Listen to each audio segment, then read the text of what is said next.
আজকে যাচ্ছি আমরা বানা হিলস দেখতে। ওই যে আপনাদের দেখিয়েছিলাম একটা ড্রাগন ব্রিজ, তার উপর দিয়ে আজকে যাচ্ছি। জায়গাটা কি বলবো, এতটা সুন্দর না বানা হিলসটা।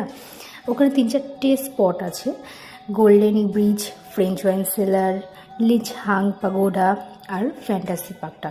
কী যে সুন্দর পাহাড়ে ঘেরা জায়গাটা, অসম্ভব সুন্দর লাগছিল। কেবল করে করে আমরা গেছিলাম, ওপরে যাচ্ছিলাম, যখন নিচে তাকাচ্ছিলাম কী যে ভয় লাগছিল।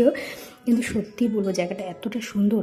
যারা আসেননি তারা অবশ্যই একবার, যদি ভিয়েতনাম আসেন তা অবশ্যই দানাং সিটিটাকে একবার সিলেক্ট করবেন। এই বানা হিলসটা অবশ্যই আসবেন, এতটা সুন্দর। ইউরোপীয় কান্ট্রির মতো আরেকটা দেখতে লাগছিল। ফ্যান্টাসি পার্কটা কি বলবো, অসম্ভব সুন্দর লাগছিল। আমি কোন জায়গাটা ভিডিও করবো আর কোন জায়গাটা করবো আমি বুঝে উঠতে পারছিলাম না, জানেন, এতটা সুন্দর লাগছিল। জায়গাটা অনেকটা ডিজনিল্যান্ডের মতো লাগছিল, খুব সুন্দর ছিল।